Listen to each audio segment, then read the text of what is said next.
What's up, turtles? This is Krik with Black Outdoors.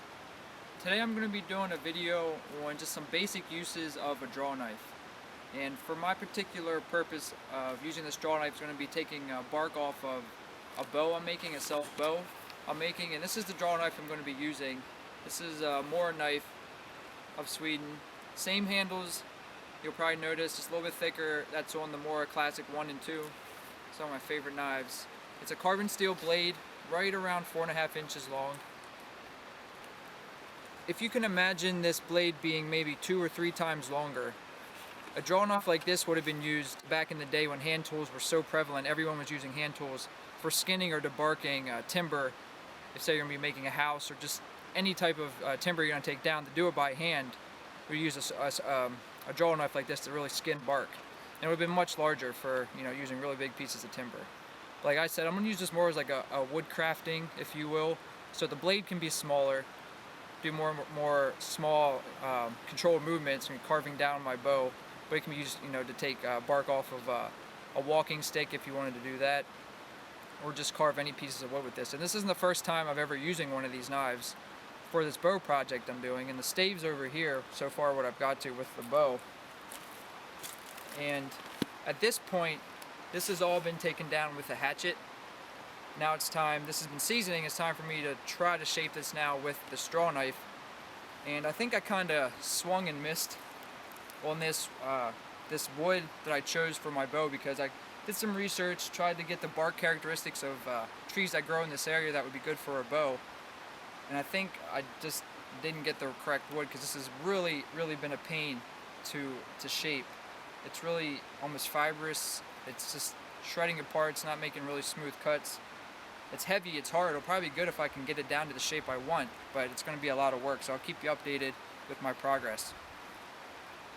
And as I said, for the video purposes, I'm going to be just taking the bark off and try to get down the one growth ring. And this will be the back of the bow, if you can think of the terms of the bow. Right now it's still pretty thick. This will be the back, and the point is using this to take the bark off and also to try to get down the one growth ring on the back, which really gives the bow its strength if you're not going to be backing it with a hide or sinew or some other organic material. Having one exposed growth ring on the back here, in theory, makes it strong. I've never made a bow before. No one's sort of shown me how to do this. I've just looked at videos online, read articles, done some research, and I'm just going to try it. So no authority on this, but this is sort of my first go at making a bow. And I'm sorry, in the DrawKnife there's a little plastic clip that comes with it to go over the blade, which is nice. And I think this was around $30 online. Do some work over here on the bow now. So far this is what I've been doing. Taking the bark off, trying to get down past the cambium in the bark, down to just this white wood. Try to keep it consistent and on the white. I'll start fresh on the other end.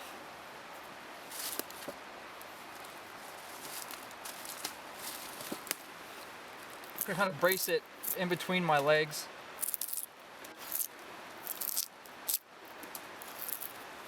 Shift it when I need. Like I said, this is my first time ever using a DrawKnife, and let alone making a bow. So it's been a lot of trial and error, huge learning curve. If anyone out there has a lot of knowledge or skill in this, I'd be more than grateful if I could pass some of it along.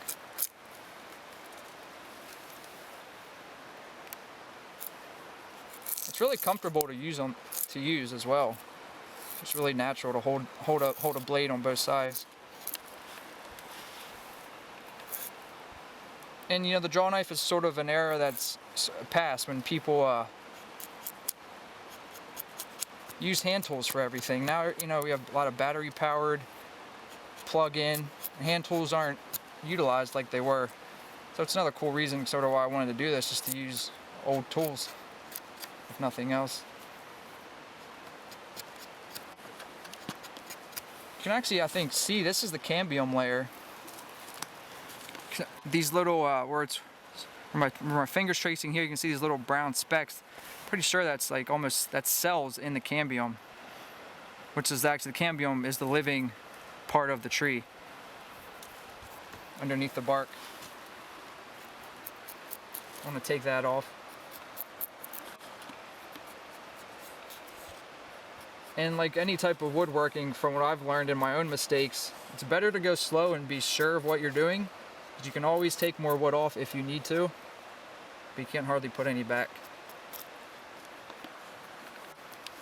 So you can see this would definitely be a very time-intensive project, making this bow. I can take the bark off pretty quick, but doing these smaller cuts on this wood really takes a while.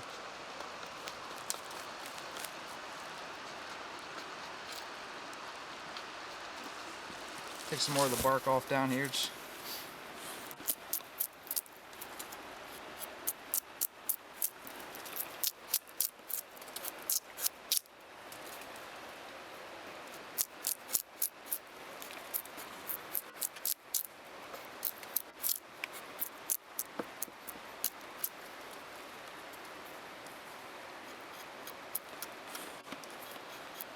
I'm not gonna mess with this knot too much. So if I keep this as my back, I'll decide what to do with it later, how I need to work around it. At this point, I'm just gonna sort of leave it as is, not try to take off too much wood. Might be a problem for the bow. Structural integrity, but it's a gamble. Cutting down a piece of wood and working on it, and having to wait 3 months for it to season until I can get to this point. Good lesson in life, I suppose.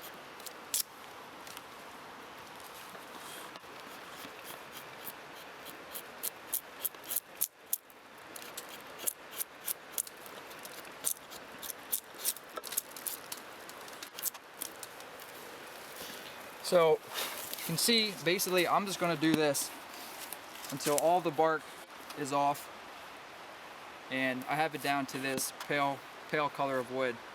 None of this brown. I'm going to take all this bark off. Once I get to that point, I'm going to start actually shaping the bow. I'm going to do this probably on a vise back at my house. You know, you can rig up systems to do this in the woods, but for this being my first bow, I really don't want to challenge myself in too many ways. You know, I really want to take my time and get the technique and sort of the small details about just making a bow out of a piece of wood. But there will be updates, so probably pictures on Facebook, that type of thing. This is Krik signing out with Black Outdoors. Later, turtles.